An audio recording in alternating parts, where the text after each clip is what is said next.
This is a book called The Value of Believing in Yourself. It's the story of Louis Pasteur.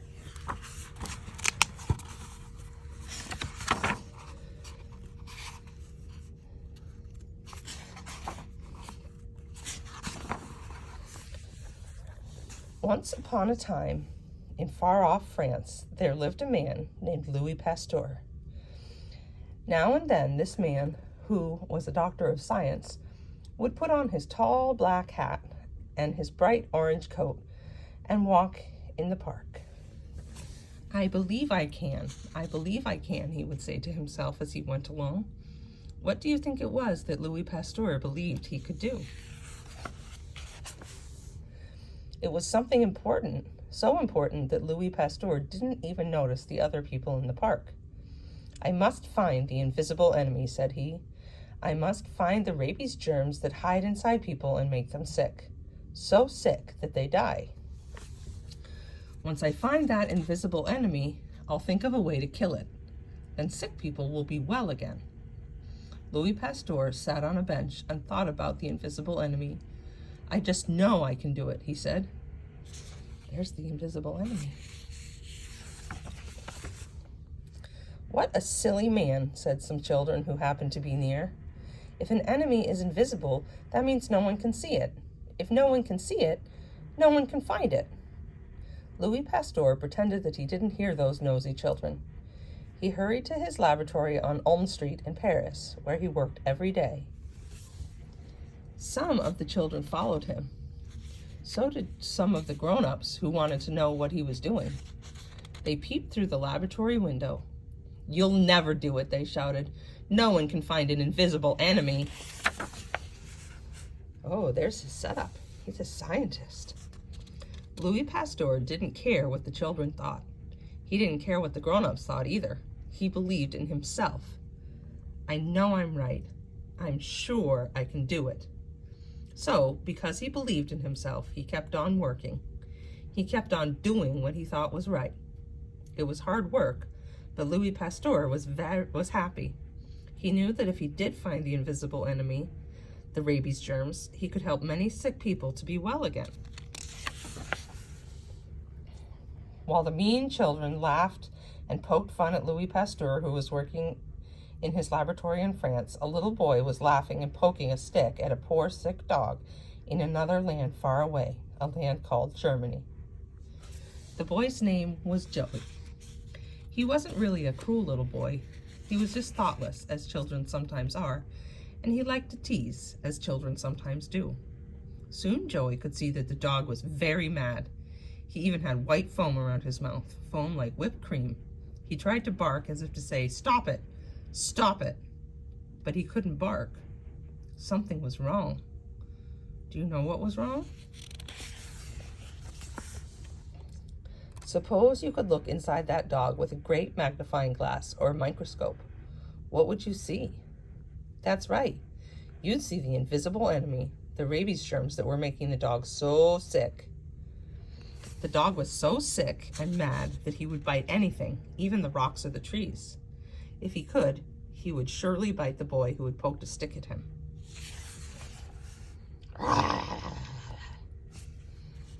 When Joey went off, he didn't notice one very important thing.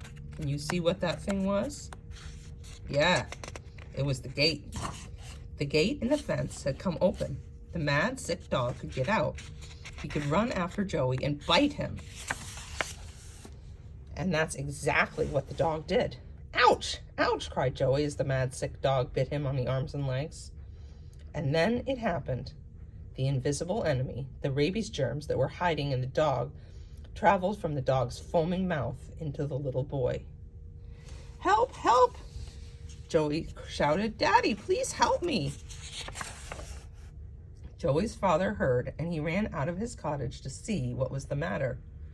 When he saw the dog biting his little boy, he was terribly afraid. Yes, he was a big, strong man, but he was afraid. Sometimes even daddies are afraid. But Joey's father was brave. He ran to the dog. "Get away! Get away!" he shouted at the dog.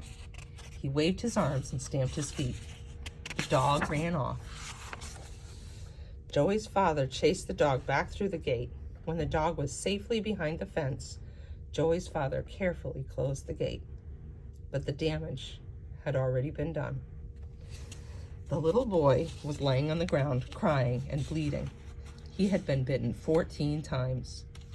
"I'm afraid my boy is going to be very sick," said Joey's father to himself.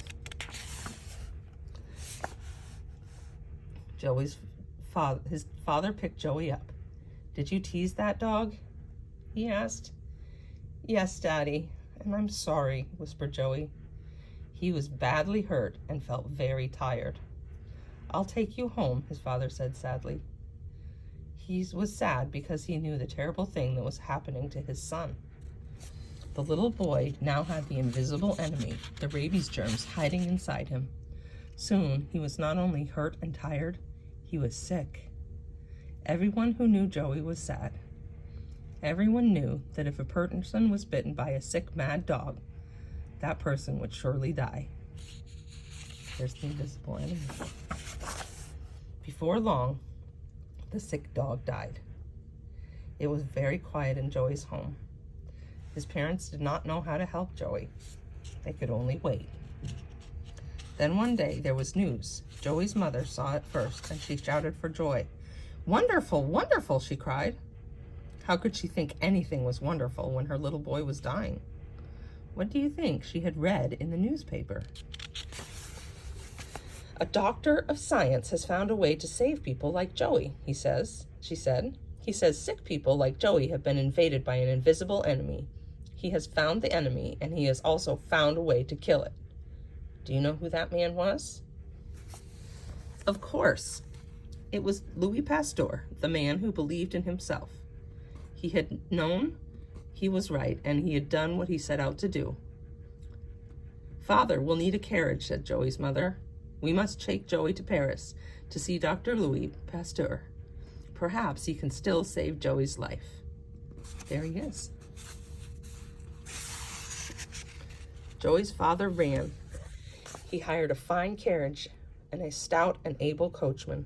6 fast white horses were hitched to the carriage.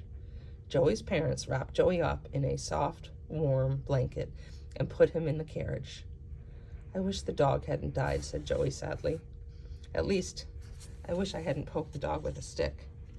"Let's go," shouted the coachman. "We haven't a second to lose." "Hurry," said Joey's mother as the horses galloped down along the long road to Paris. "Hurry," pleaded Joey's father.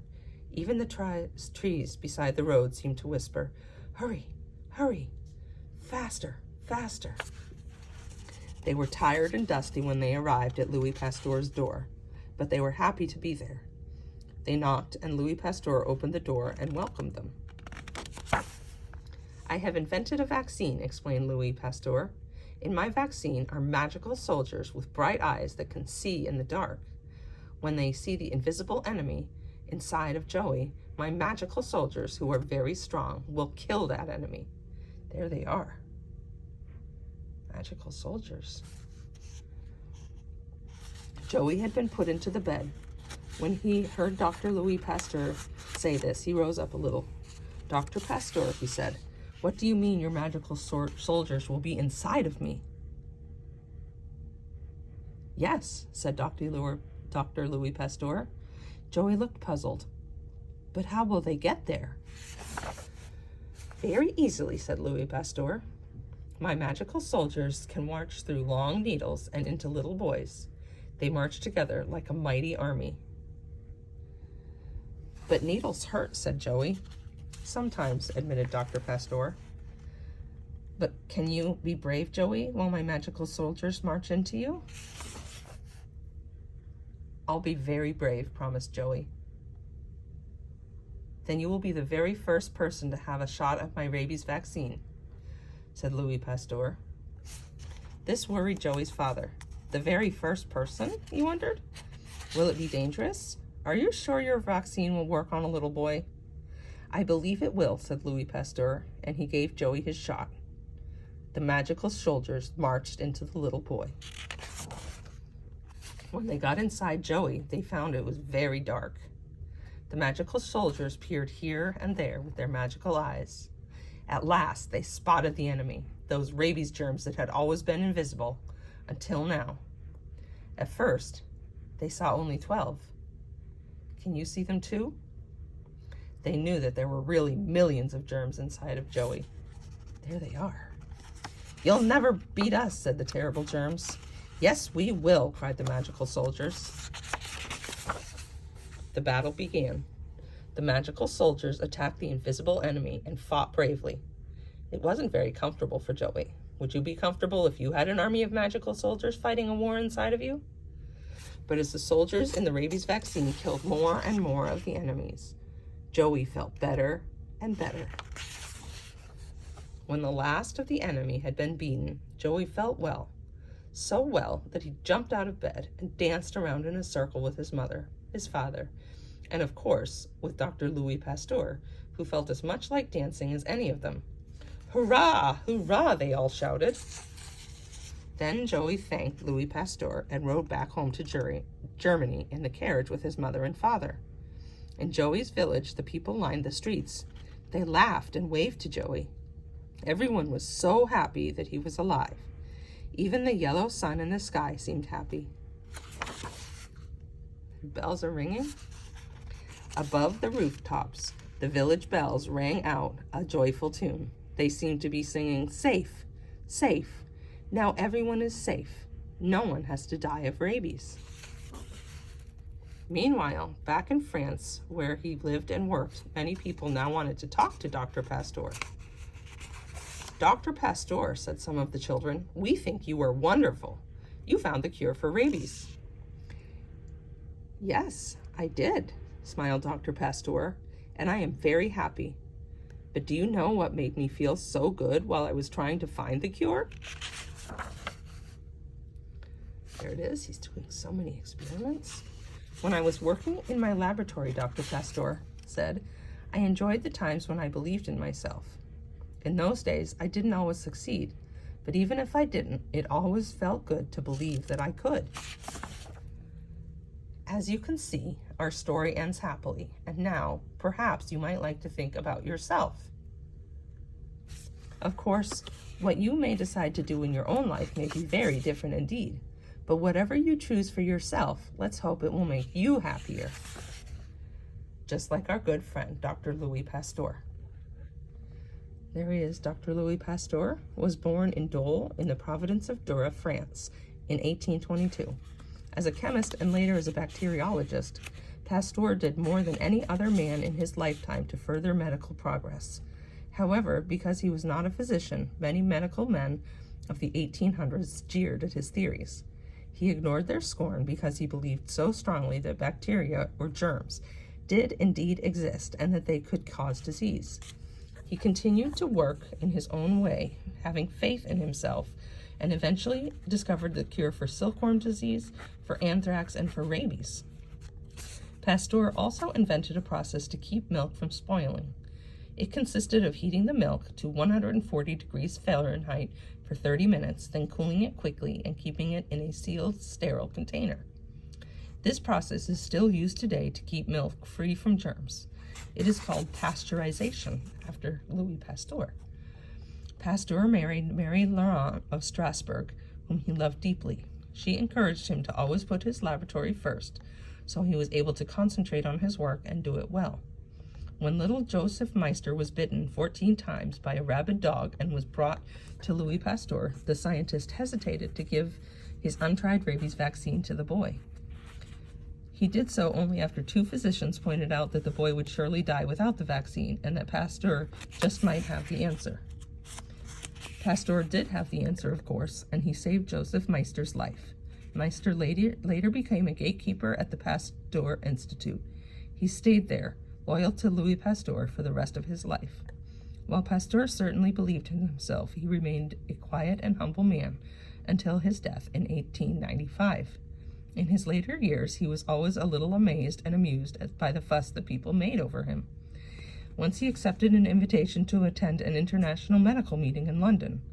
When he arrived, a steward asked him to come to the front of the assembly hall. Pasteur walked forward as the members rose to their feet and applauded. Pasteur seemed somewhat disappointed. "The Prince of Wales must be arriving," he said. "I wish we'd arrived earlier so that we might gain a better view of him." But the chairman of the group only held out his hand to Pasteur. "No," he said, "it is you. It is you that they are cheering." And that's the end.